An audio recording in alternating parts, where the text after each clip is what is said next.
over to you.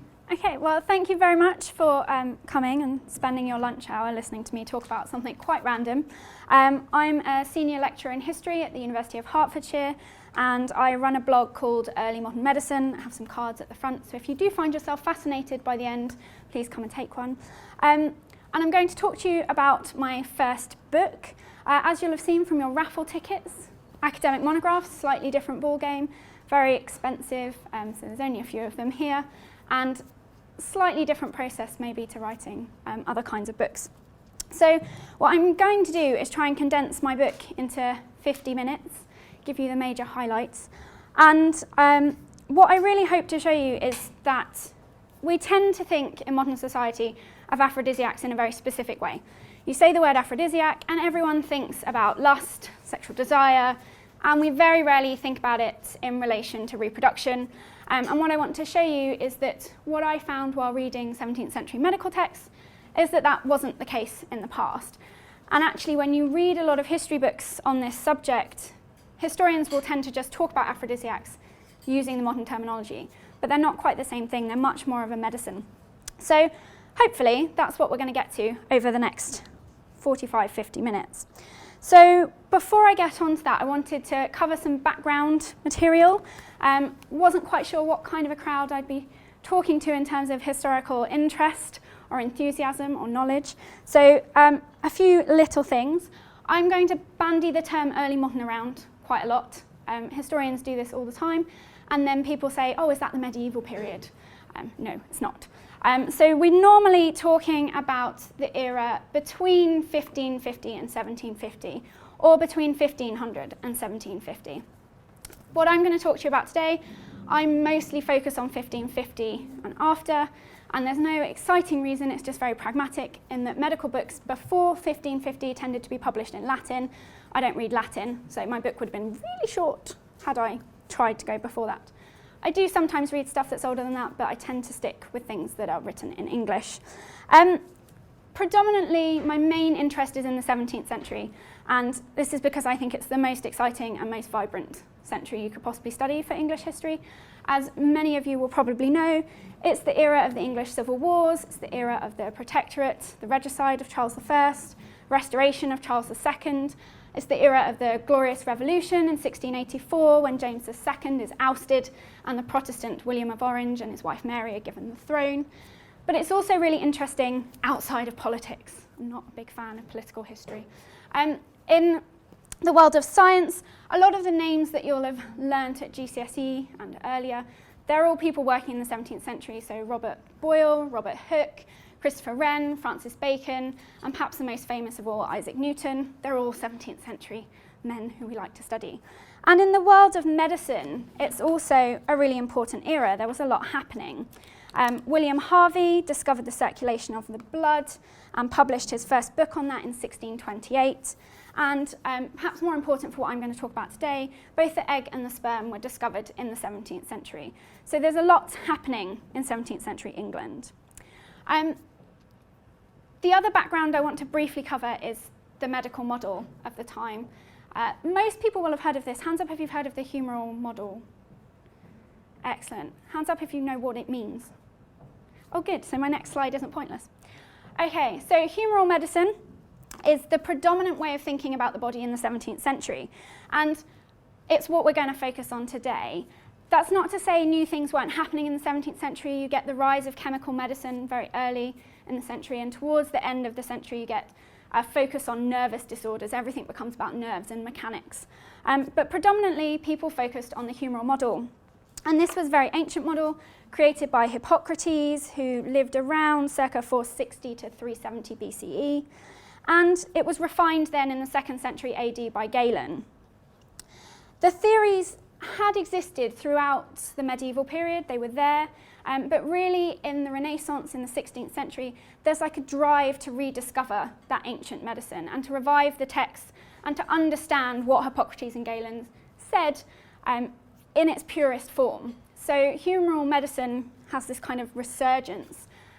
Older historians, and I don't mean age, I'm talking chronologically, tend to say that the humoral model stops being influential at the end of the 17th century for what I look at reproductive medicine, that's not really the case, and more historians are accepting that actually the humoral model stays quite influential through the 18th century and even tailing into the 19th century. So how does the humoral model work? I'm hoping everyone can see this slide. So under the humoral model, your body is created or predominantly made up of 4 humours or fluids: blood, phlegm, yellow bile and black bile. And each of those 4 fluids exists inside your body in your own personalised kind of complexion. So some people have more of one thing, some people have more of another thing. And those humours are all related to different kinds of qualities. So each humour has a quality: hot, cold, wet and dry. And again, that affects what kind of body you have. And what's really interesting about the humoral model is that unlike, I say unlike today, but that might not be the case. Unlike today, your humoral complexion, the way your body is made up, is thought to affect everything about you. So your strength, your character, your emotional stability, the kinds of diseases you're liable to get are all linked to your humoral complexion. And I really like this. You can see the picture on the, I'm going to do the same thing now, right-hand side to you, shows 4 different types of body: phlegmatic, sanguine, melancholic and colic. And you can see on the left-hand side is a womanly body, because women are thought to be colder and more moist than men. Men are on the right-hand side, they're hotter and drier. And this in the humoral model is more perfect. So patriarchy built into the medical model. Women are just less good than men. So this all affects the kind of person you're liable to be. And these are another set of images showing the different kinds of person you might be. And my favourite book for describing this was one written by John Fage, and he really nicely sums up how these different humoral complexions affect your personality. So he writes that choleric men were for the most part short. That's okay. Because their natural heat consumes and dries up all the moisture in their body, so they can't grow. And this, he said, was connected to the fact that they would sooner grow beards, they would be naturally quick-witted, they would be courageous and have strong appetites. Unfortunately for choleric men, they're also liable to be arrogant, graceless, quarrelsome, fraudulent, inconstant and crafty. Whereas he says phlegmatic men, and phlegm, I'm sure I don't need to explain what phlegm is, it's still pretty much the same. Cold, wet, goopy, grossness. Phlegmatic men are hindered by their body's overabundance of phlegm. And so they are likely to be short, gross and fat, without hair or beards, and so they're not very manly. And they're also liable to be slothful, forgetful, cowardly, covetous and vain. So everything about you is kind of dictated by the makeup of your body and these fluids. And importantly, under this model, a healthy body is a body that flows because it is made of fluids. And a healthy body is one that's in balance. So you should be maintaining your own balance of humours in order to maintain your health. And they do this through something called regimen, which again was something taken from Hippocrates and Galen. And it's focused around something they call the 6 non-naturals. 6 factors that you regulate in order to maintain health. And I am going to read these off my list. Air, diet, exercise, bodily evacuations of all kinds, emotions and sleep. And if you regulate those, you should be very healthy. And perhaps the most famous thing about humoral medicine is connected to this idea of balance and flow, is the way in which they treat illness. So illness tends to be a build-up of one humour in the body, or an excess. And the only way to cure that is to remove the excess. And so early modern medicine and before tends to focus a lot on purging.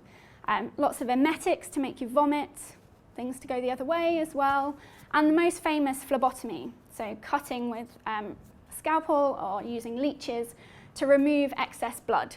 And so while we all look back on the past and think, oh my God, that's horrific, what are they doing to these people? It actually makes perfect sense for what they're trying to do. They're trying to restore balance. So it was under this type of model that the people I'm looking at tried to understand aphrodisiacs and how they worked. So before I really get into the kind of meat of the book, I want to have a little section of caveats and addendums. And the first is that you are going to hear about some quite famous, well-known aphrodisiacs. Oysters in particular are going to pop up, and asparagus and a couple of others. But you're about to be bombarded with the most ludicrously, ridiculously long list of foods that function as aphrodisiacs. Please don't leave here and worry about what you're going to have for lunch. It's fine. The major caveat is I'm not going to be talking about chocolate. So anyone who was here hoping for a nice history of chocolate, I'm very sorry. I didn't talk about chocolate in the book because it's everybody's favourite go-to aphrodisiac substance. So there are hundreds of histories of chocolate. The other reason I didn't write about chocolate explicitly is because, as hopefully you'll see, chocolate is one of the most famous aphrodisiacs in the 17th century. Everyone knows chocolate's an aphrodisiac. But they're talking about the drink, very different to what we know today. It's a mix of cocoa, milk, spices, often chili and pepper and cinnamon. And the reason I'm not going to talk about it is because it's seen as luxurious and exotic, and so the chocolate is an aphrodisiac, but it's also what goes in it that makes it an aphrodisiac, and not everyone's sure what is more important, the cocoa or everything else, and we're going to talk about the everything else. The other kind of brief caveat I want to make is an apology for the quotes. If you don't understand something I'm quoting, please just wave at me and we'll stop and talk about it. So to think a little bit about reproduction and sex in the early modern era. As I said at the very beginning, what we really need to do for the next 20 minutes or so is throw out your modern understanding and how we think about sex in the modern day. In this era, reproduction is almost inextricably linked to sexual pleasure and desire. So people can think about them separately, particularly if they really want to, if they have a specific purpose in mind and they don't want a baby, they can think about them separately. But they're really, really closely tied together. And the major reason for this is the way they understand the reproductive organs. And for many people in this era, they think that men and women have the same reproductive organs. Now this does change over time, but very early in the era, they think that the women's reproductive organs, because she's colder and wetter on that side of the humoral model, are held within inside the body. Men, being hotter, have a heat force that propels them outwards, but they're exactly the same. That model does come under heavy criticism right from the 16th century because there are a lot of people going, it's ridiculous, they're clearly not the same set of organs. So there's a bit of a tension between anatomists and traditional medical knowledge. But importantly, one of the things that stays for much of the era through to when the egg and the sperm are discovered is the idea that both men and women have testicles and that both men and women produce seed, or spermatic matter, reproductive matter, whatever you want to call it. Those matters have to meet in the womb, preferably at the same time, not one first and the other one joining later, in order for conception to occur. And what this means for men and women in this era is that they expect both men and women to orgasm in order for a conception to occur, which is great. Misogynistic, patriarchal system in which women's pleasure is given priority. You'd think that'd be awesome, but it doesn't quite work out like that for most women. Now, one of the problems with this model is you get lots of medical writers and legal writers and theologians all saying, yes, but Mrs. Brown down the road has been married and has 20 kids and she never enjoys it, we can tell. She doesn't like her husband. And so they can see there's something wrong with their model. But for the most of it, they're following this kind of two-seed model. Both men and women have seed. And one of the most interesting things to come out of that is the way that the 17th century writers and legal writers think about rape. Because if a woman is raped and conceives a child, she cannot claim she's been raped. Because if she enjoyed it, somehow enjoyment and pleasure equals consent. And it's not until the 1670s that people start really questioning that and saying, well, hang on a minute, that's a bit ludicrous. So it's within this kind of framework that people are understanding aphrodisiacs. And the last caveat I want to make is that I'm going to talk about sexual desire and sexual pleasure, and I tend to do it quite interchangeably, and that's a reflection of what they're saying. So the lines between the two are often very blurred, and as we'll see, particularly when you're talking about foods that stimulate these things, there can be this really complicated cyclical relationship where pleasure causes desire and desire causes pleasure, and they're all connected together and they can't really separate them. So apologies for the blurred lines, but just go with it. It will all make sense at the end. So hopefully, given what I've just said, you can already start to see how aphrodisiacs would be a quite different substance to what we know them to be today. The only other thing I'll say before we really get into it is I'm not going to talk about religion very much today, but it's worth bearing in mind that the religious setup of the country, it's a very Protestant nation. Sexual pleasure and desire between a man and his wife is very important. It's supposed to stop fornication and adultery, and marriage is supposed to be for mutual benefit. And men and women are expected to give what they term due benevolence, and you're not supposed to reject your spouse's due benevolence. And if you ask, you're supposed to give it up. And this is all framed as well around the biblical injunction to be fruitful and multiply. So there is religious thinking that kind of supports the medical literature, and the medical literature draws on those religious thinking. So fundamentally, aphrodisiacs in this era work in two ways. The first is perhaps the most obvious, and the one that will seem most familiar, is that it prompts libido. And so it facilitates the occasions in which conception can happen. Without libido, there's not going to be much intercourse, and there aren't going to be many babies. And so it functions in that kind of way. And several medical writers make a point of pointing out how important sexual desire and sexual pleasure are for this. And one or two even go so far as to say without sexual desire and pleasure, everyone would stop breeding and the human race would come to an end. And I want to share with you perhaps my most favourite quote. And I've been studying this topic for over 7 years, so it's one out over a long list of contenders. And my most favourite quote is from a man called John Martin, writing in the early 18th century. And he's a surgeon. He writes on reproduction and venereal disease. And he writes about sexual desire and pleasure in the following way. God Almighty has endued each sex with natural instincts, prompting them to the use thereof with desire, in order to perpetuate the species by producing new creatures to supply the room of those who are gone. Without which, what rational creature would have taken delight in so filthy, so contemptible and base thing as venery is, as intercourse is?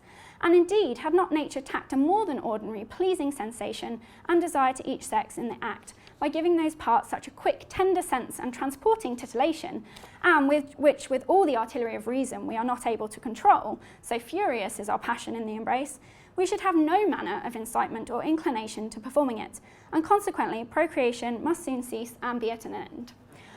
I think he wins for most melodramatic quote about sexual pleasure you could possibly find in a medical text ever. So this is the kind of overarching framework. It's one of the ways in which people could say, oh, that food works as an aphrodisiac and it works for fertility and conception, simply because it prompts people to have sex and so is encouraging things in that way. And what you find in medical texts is that they will write separate chapters. So normally medical texts are organised by disease, they have separate chapters, and there might be a chapter about barrenness and infertility. And you also find some that are about loss of libido, or as they call it, a want of carnal copulation, lack of drive, as we would call it today. But interestingly, when these writers include two separate chapters, and they have aphrodisiacs that link to this kind of quotation, they will often write that both kinds of drugs are applicable in both ways, in both places. So if we look at Felix Platters, he's not an Englishman.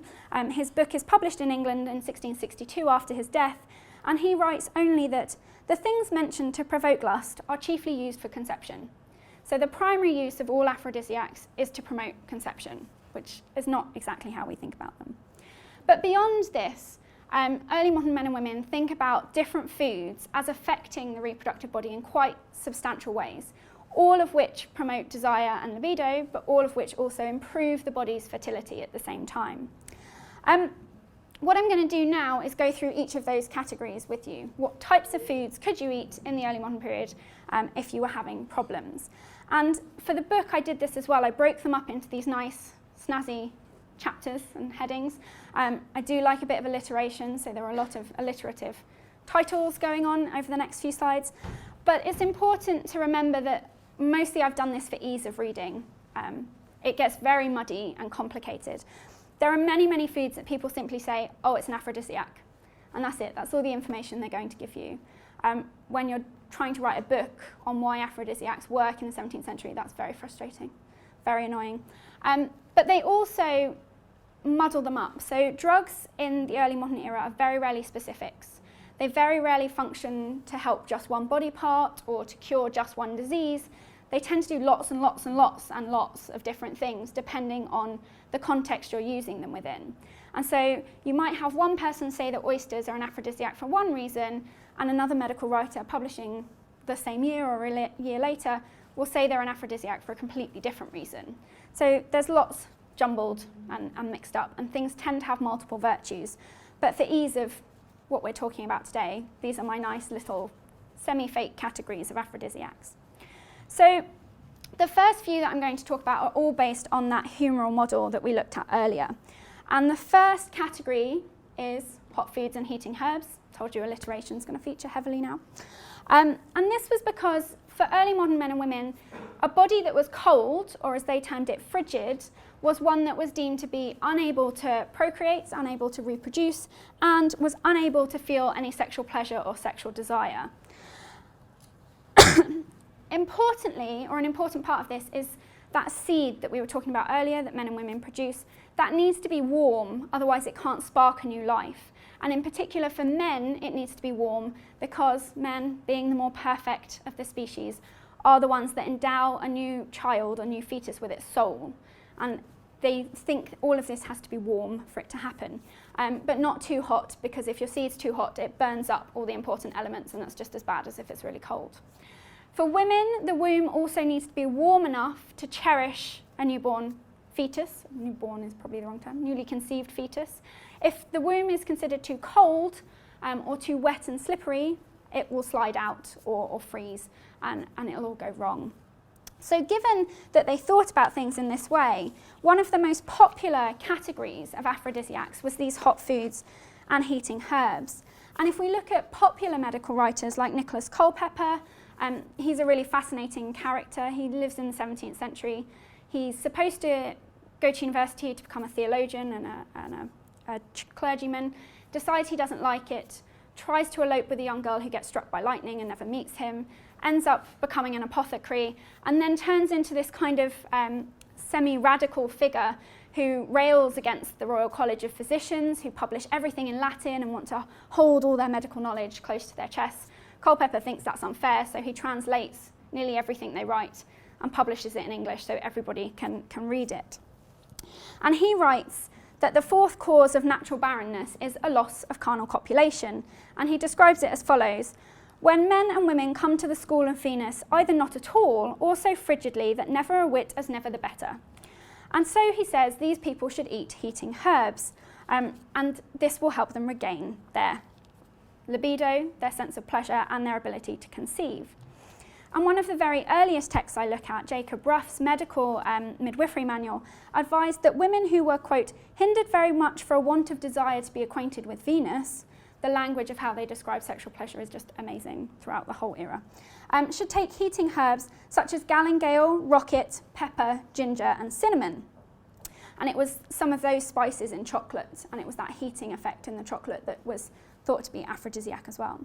While another Englishman, Philip Barrow, writing in the 16th century, stated that frigid men and women should eat meats that do heat and engender good humours, as is the flesh of hens, capons, partridges, pheasants, young doves, birds of the mountain, especially sparrows, cockstones, and such like.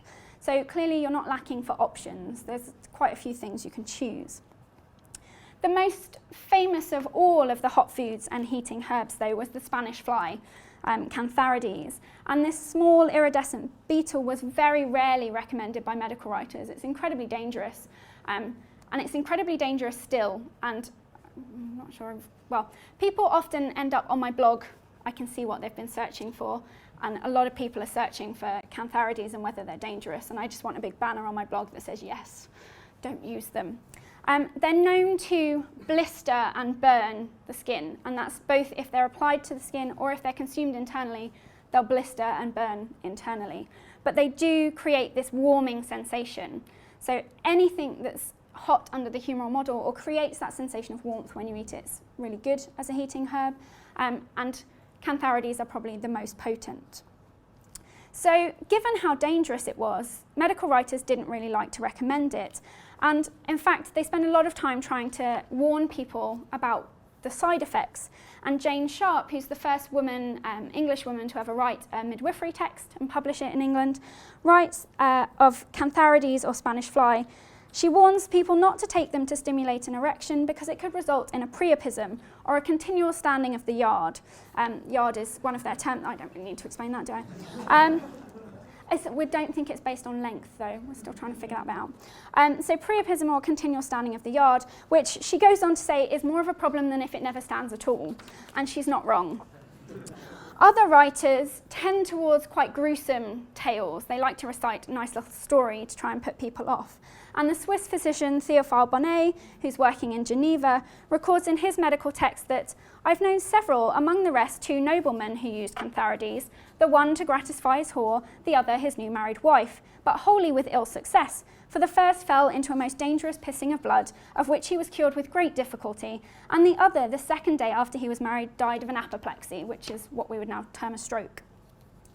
So heating aphrodisiacs are very popular throughout the entire era, but they're quite dangerous, particularly the Spanish fly. Now, many of the foods that were thought to be warming also were thought to fit in our next category, which is nourishing foods and seed provokers. Any food that nourished the body was thought to be good as an aphrodisiac because it fundamentally meant that you were producing more seed. For early modern men and women, you eat your food, sits in the stomach, gets converted into blood, blood circulates around the body, ends up in the testicles, or depending on which text you read, the prostate, because some people think the prostate is doing this, where it's, they term it concocted or elaborated and turned into seed. So blood that was food becomes seed. And so anything you eat that's nourishing is producing more seed in your body. And seed is really important because it's thought to be stimulating. So as it passes through all the little passageways of the reproductive organs, it stimulates sexual pleasure. And this is where you get that complex desire-pleasure crossover, because the production of seed is stimulated by desire, which creates pleasure, but the pleasure also stimulates the desire, which creates the seed production. And I think they get as confused as I do when they were writing them. So anything that helps nourish you produces seed, and better quality seed gives more titillation. But importantly, it's also more likely to result in a conception. So again, this link between sex and reproduction. So if we look back at Felix Platters' 1662 book, he loves this category. He goes nuts and lists huge amounts of things. And so he says, to correct a want of copulation, in particular, we give things that cause seed. And this, as is said, by its plenty and sharpness, stirs up desire to the act and disposes the members for it.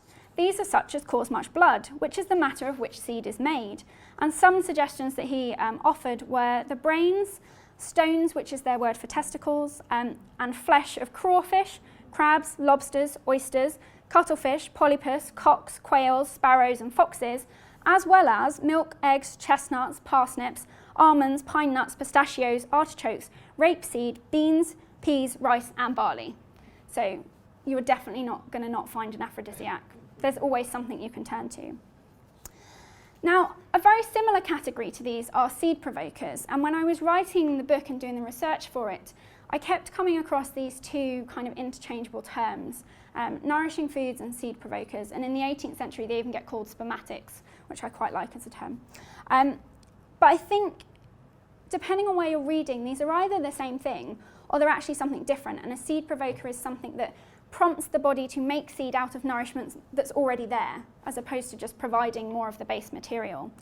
And Felix Platters is one of the texts where you can see this distinction, because having given that huge long list of nourishing foods, he goes on to say that you could also take these seed provokers, and he says that these are onions, leeks, mushrooms, rocket, colewort, which is a type of brassica, a bit like kale, and asparagus. And so he's quite clear to separate the two out. Now, I've said seed was titillating. There is a reason for that. The reason why seed is titillating is because of its salt content. They believe that seed is salty. And so another category of aphrodisiacs are salty or slightly salty brackish foods, because they augment the quality of seed that makes it titillating. And one medical writer is Bram van Diemerbroek. He explains in the 17th century that salt, by reason of its heat and acrimony, provokes to lust those that used to eat it in any great quantity. and it was for this cause that the Egyptian priests were wont to abstain from all manner of salt meats, having found by experience that salt does cause a kind of itching or tickling in the parts that serve for generation. And this is quite a nice kind of anecdote that he includes. Sounds quite sophisticated. Another text I read was slightly less sophisticated and said it was evident that salt was an aphrodisiac because mice on ships are wont to breed quite excessively. And even if you have one mouse, by the end of your journey you'll have lots, and that's clearly the fault of licking salt from off the ship. Théophile Bonnet, our Swiss physician we met earlier, liked to link it more to Venus, and he said that saline and acrimonious things were aphrodisiacs because for as Venus is said to be born of salt sea, so saline things do notably stimulate. And he goes so far as to say that the word salacious must all be connected into this because of that sal, salacious, saline, all comes connected to Venus. What I found really interesting while writing the book is that lots and lots of medical texts in the 17th century just kind of cut and paste. They're huge fans of plagiarism. They will republish and reprint and steal from each other over and over and over. So change can be quite slow to identify and slow to make its way through these kinds of texts. But throughout the 17th century, they are questioning their aphrodisiacs. They're questioning what works. And poor, saline, salty foods are one of the first kind of casualties of this re-examination. And John Martin, who wrote about pleasure, we saw him earlier, he writes in the early 18th century that there's no way that these can work because there's not enough salt in seed for it to be stimulating. And I think his word choice is really interesting because he's not outright saying salt isn't aphrodisiac, just that there's not enough there, which to my mind would mean a reader would just say, oh, well, I'll eat lots more of it and then it'll work. But he's trying to distance himself from that kind of understanding. Others are a bit more argumentative and forceful, and so salty foods stopped being described as an aphrodisiac fairly early in the 18th century. So far, hopefully you've picked up on this, all of these foods work for both men and women. And that in part is because of that idea that men and women's bodies are very similar. They do function in different ways, but they're quite similar. But there was one aphrodisiac that was solely for the men's bodies, solely for men. This is normally my most popular category of aphrodisiacs. They were things that cause flatulence. So flatulence foods come to be known as windy meats in the 17th century and in the early modern era. And anything that releases wind into the body, into the reproductive organs, is supposed to be good for men.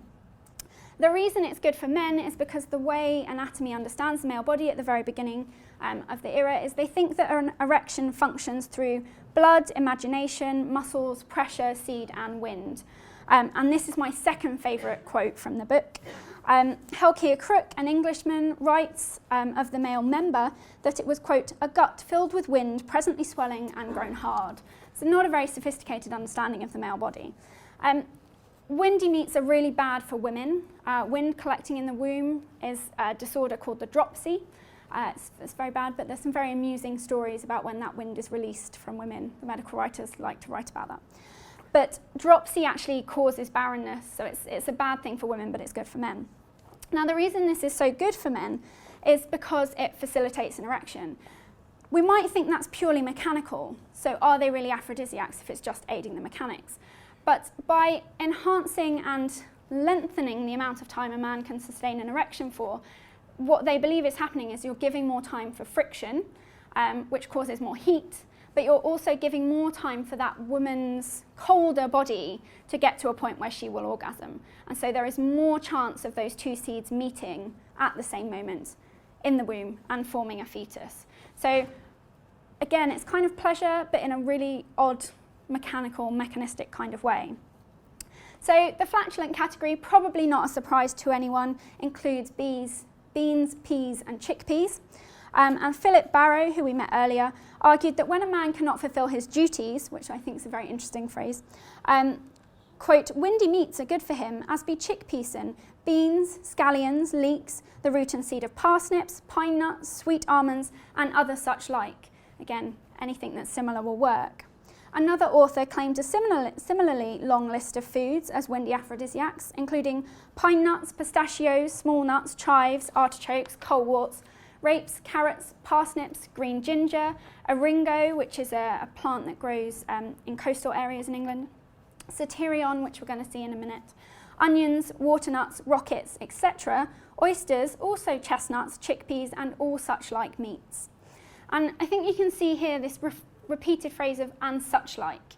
And so they're very open to the concept that if you haven't got exactly what's on my list, anything you've got that's kind of similar is probably going to work, which is very important when you're talking about quite a varied wealth dynamic across the country. As with salty foods, windy meats, unfortunately, I think this is a real shame, fall foul of the reinterpretation and the reinvestigation of aphrodisiacs. And increasingly across the 17th century, anatomists point out that the penis is a lot more complex than just an empty gut that needs to be filled with wind. And so these are gradually rejected as aphrodisiacs. And Théophile Bonnet argues that it's commonly reported of aphrodisiacs that flatus or wind is necessary for venery.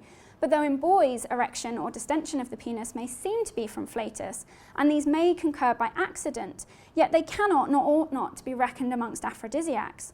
Those things indeed that excite the spirits and stir up venery and make the seed turgid, but so do not those things that breed wind. I think this is a shame just because they're the most fun to talk about, so it would have been nice had they carried on a bit longer.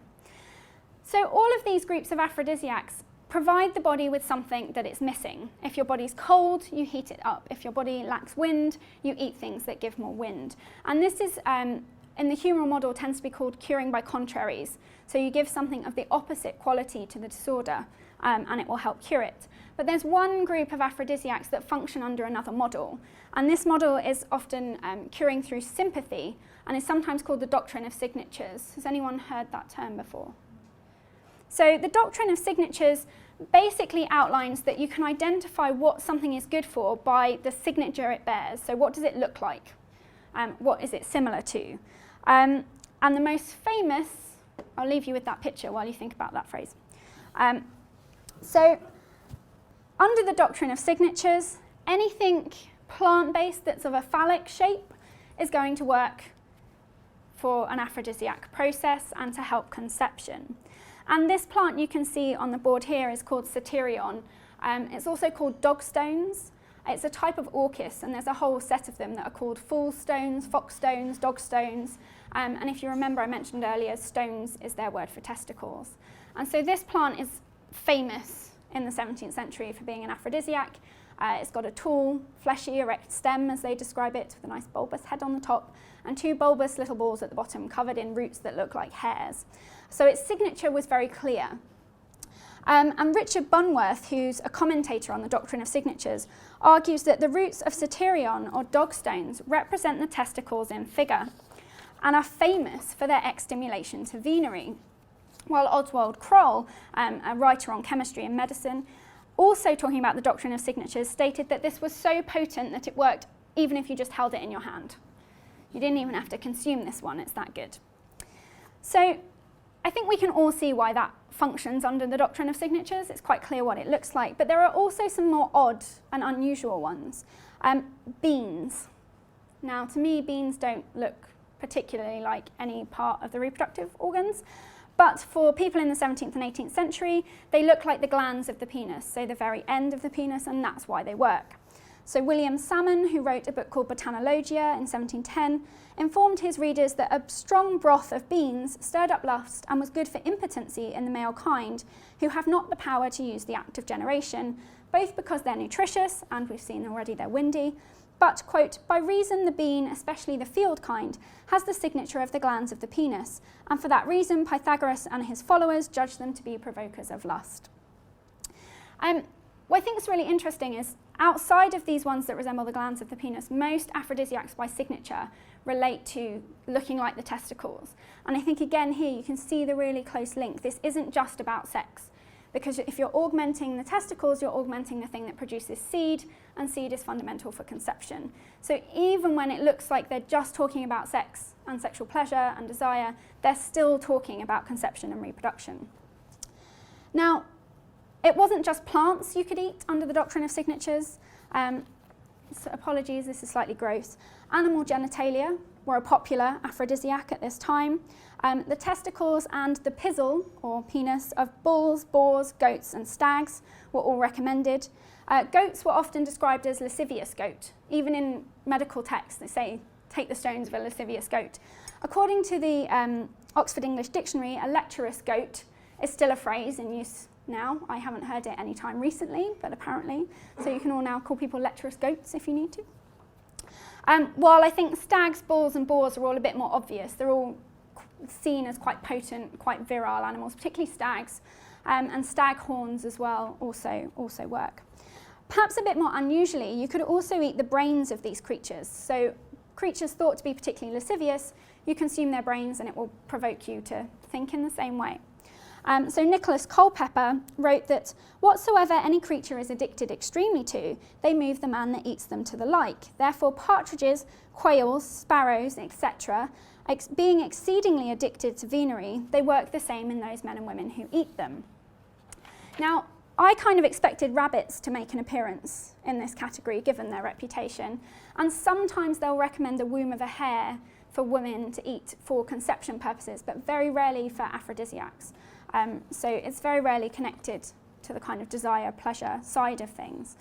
So poor rabbits clearly developed their reputation slightly later than this. So those are the main types of aphrodisiac that were in use or were being discussed by medical writers at this time. And hopefully what you can see is there's an awful lot to choose from. And within that, there's a whole range of things that you could grow in the garden, so carrots and parsnips and onions, things you could get in the hedgerows like nettles, right the way through to things that are more expensive like cinnamon and saffron. So they're really making sure they cater to everybody and all social classes. But you might be sitting here thinking this is all well and good, but they're medical texts, they're supposed to talk about diseases, and did people outside of those circles really think in these kinds of ways? So I want to kind of try and prove to you that it's a widespread understanding and it's not just sad medical men writing in their books that thought this way. And early modern England is quite consistently recognised as an era where people are expected to know about their bodies, to know about their health. There's a nice little Latin phrase, nosce te ipsum, know thyself, which underpins the idea that you should really understand your body, understand how to keep it healthy. Physicians are also really expensive, so it's in your best interest to know how to cure your own body and how to help it. And we can see, therefore, that people know the humoral model quite well and they know their medicine quite well, and we see it in both directions. So it's not just that everyday people listen to what medical writers say. Medical writers also pick up top tips from everyday people and record them in their books. So occasionally you'll see them saying, oh, whoever it is down the road is using this and it seems to work really well, and they incorporate that into their own text. So it's quite a broad medical culture. It's not too specialised. And we can see this in particular if we turn to ballads. Now ballads, unfortunately not power ballads like the 80s, but similar principle, songs with a story to them, are printed throughout the 17th century. They're printed very cheaply. They do look like this. They're one side of a sheet of paper. They're normally only a couple of pence to buy. And one historian has estimated that 3 to 4 million of these were printed in the second half of the 17th century alone. And they always deal with kind of popular themes and notions.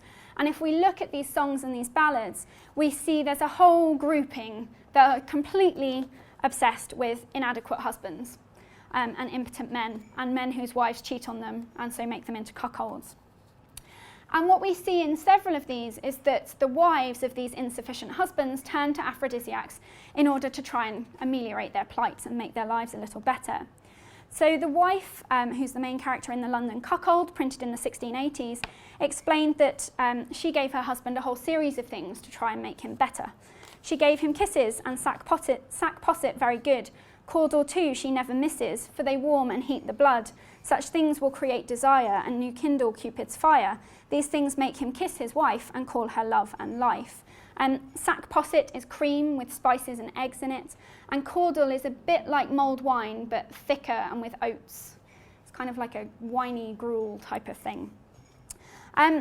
Another ballad, The Woman's Brawl, which I think is a great title, included a section where the protagonist, Doll, complained about her husband to a neighbour, and she said of him, "Thou unnatural clown thou, feeble dick thou, as I'm an honest woman, neighbour, I went like a fool and made him a caudle with turkey eggs, and afterwards a tansy with new laid eggs from a hen trod by a game cock. I put comfrey and clary in and fed him lamstones, caviar and potato pies, yet he could do no more good to a woman than a boy of a year old.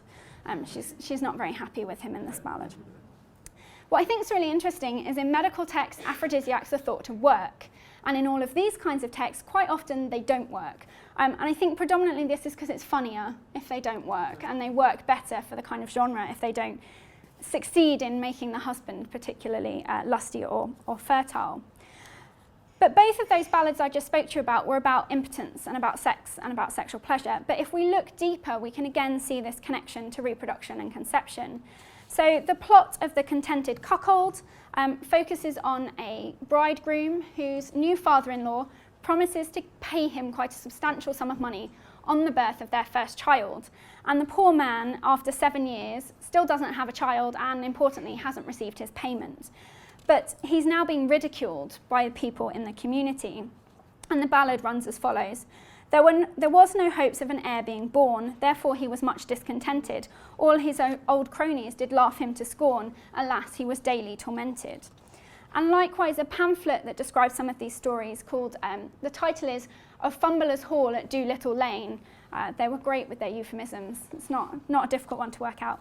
There's a whole series of women in this pamphlet who moan that their husbands aren't quite good enough. And one of them claims that she's now being exposed to the taunts and jeers of my neighbour who call me Baron Doe. And she thinks this is completely unacceptable and she should be allowed to seek another husband. So when you look at popular literature, you can still see this connection, this understanding that an aphrodisiac would work not just to improve your sex life, but to improve your chances of being a parent. And this was really important because children in the early modern period are an outward display, they're an outward sign that you are virile and potent if you're a man, which is important for masculinity. And for women, having a child is the moment when you're kind of brought into the circle of local married women and mothers, and you're allowed to attend gossips and childbirths, and so it really cements your standing in the community. And so if you look at court cases, you can also see why aphrodisiacs would become so important.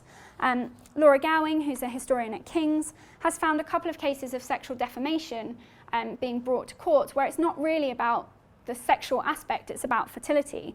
And so there's a woman in London who brings a case of defamation against her neighbour because the neighbour said, I have 10 children and thou hast never a one. And that was seen as a slander on her reputation. Likewise, a man in Essex sued his neighbour because the neighbour had said that he had no prick to get a child.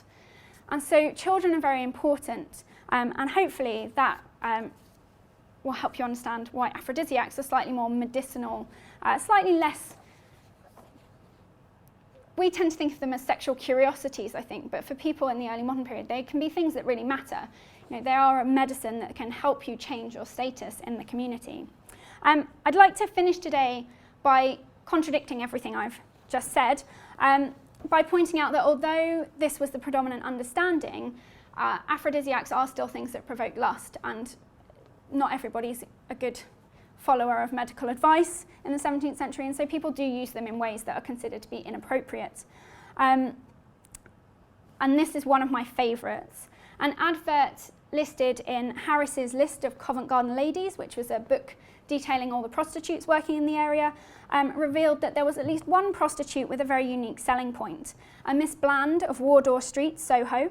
This is a gay, volatile girl, very genteel in her person, and has an extraordinary titillation in all her members, which she's very fond of increasing by making use of provocatives for that purpose, such as pullets, pigs, veal, new-laid eggs, oysters, crabs, prawns, oringos, electuaries, etc., etc., etc. She's reported to have a kind of savage joy in her embraces, and sometimes leaves the marks of her penetrating teeth on her paramour's cheeks. And medical writers too were aware that people could use these things in the wrong way. And so John Martin, who we met earlier, cautioned people that old lechers thinking to improve their former prowess and young gallants willing to marry their Mrs. Goodwill do oftentimes misapply those medicines. And likewise, as I've already suggested, cantharides were particularly dangerous, and people liked to warn against their use, and this was in part because they're dangerous, but also because they're being used for the wrong types of purposes. And John Quincy warned his readers with the story of a man who, taking a large dose inwardly, so inflamed himself that he almost killed his wife, and yet continued even in distraction with a fresh rage until he died delirious. And in one murder trial that reached the Old Bailey in 1739, Catherine de May was accused of having put cantharides in the coffee of a young man living in her house. And given their reputation, many people felt it necessary to say to the courts she wasn't trying to seduce him. That's not what it was about. She was using them as a poison.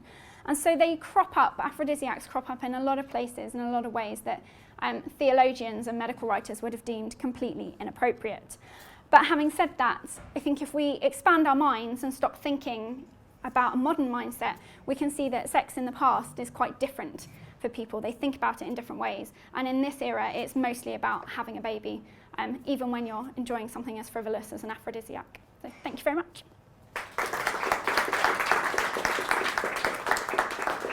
Thank you, Jen. We have time for a couple of questions. You mentioned staghorn. Yes. People eat stag. Yes. Can you repeat the question back? Yes, so people did eat staghorns. They come up quite often, actually, in medical texts. And I know that people in the modern era have also tried them. And that's not a euphemism for it, it's the horn. No, they don't bother with the euphemism. So if they want you to eat a stag's penis, they'll say stag pizzle. And one medical text I love says stag pizzle brackets, if you can't get that, a bull will do. Was there generally any correlation with how wealthy you were and how lusty you were? Because obviously you'd have more means to buy Yes. the better aphrodisiac. Yeah, so wealth and aphrodisiacs is really interesting because you would think that the lower classes are on a poorer diet, so their libido is probably going to be lower anyway because they're not as well nourished. But the upper classes, particularly in the late 17th century, early 18th century, people are just so worried about luxury and excess, they think it's actually damaging the upper classes' libidos because they become quite fat, gross and large. Gross in their sense, not in our modern sense, in case people think I'm being really rude about people. So they worry that actually eating too much sugar, too much salt, too much fat is actually quite damaging to the upper classes. And there's a bit of concern in the early 18th century that the nobility are going to be outbred by the lower classes, and you can't have that because then there's a power struggle going on there. And there's lots of nice stories about milkmaids who are incredibly, lusty and fertile and wonderful, while these weak, pale women in the upper classes can't bear enough children. And of course, part of that is prompted by the royal families because they often have trouble conceiving children, and so people see the problems the nobility are having with their childbearing. But there are aphrodisiacs for everyone. You've got things in the hedgerow and then really expensive things. I've only come across one recipe where it says, if you're wealthy, take this. If you're poorer, then substitute X, Y, and Z in with cheaper things. So I think it's a case of adapting to your own means what you've got. It looks like quite healthy diet recommendations in terms of what people eat now. Is it with many things being recommended that you'd say would be considered unhealthy now?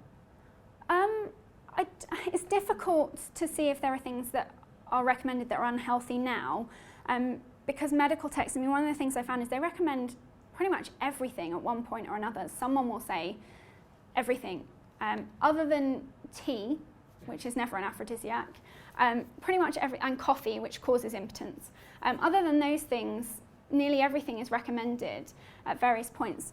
The problems with diet for the lower classes is lack of meat, so they don't have as much meat to eat, which is possibly quite healthy, but given how much manual labour they're doing, they need the calorific intake. For the upper classes, health becomes a serious problem because when sugar is introduced, and they start eating a lot more sugar and fat, gout becomes incredibly prevalent amongst the upper classes, particularly for men. And so there are lots of health issues connected to the very sumptuous, luxurious upper class diet. There are some people in this era who are recommending vegetarianism as the most healthy diet. So they are concerned about health and what they eat, but I don't think they recommend anything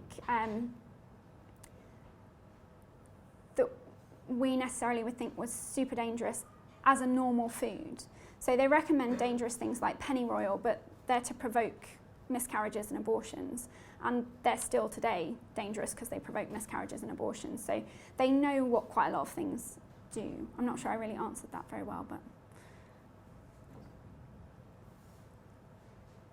Well, I'll finish with one final question. Was there anything, what did you find was the most unbelievable example of an aphrodisiac? What could you not believe? I couldn't believe quite a lot of them actually, but parsnips kept coming up over and over and over again. I was like, it's a parsnip. And parsnips kept coming up because they're nutritious, but they would append onto it, the lower classes eat a lot of parsnips and they're good. Potatoes also came up in one text with the comment that the Irish eat a lot of potatoes and have a lot of children, so clearly that they work. I think the brains of the small birds, I can't really see, a modern bandwagon building up around eating bird brains as an aphrodisiac. There was nothing outrageously outrageous, I don't think, but all of them are a little bit odd. Brilliant. Well, join me in thanking Jen Evans. Thank you.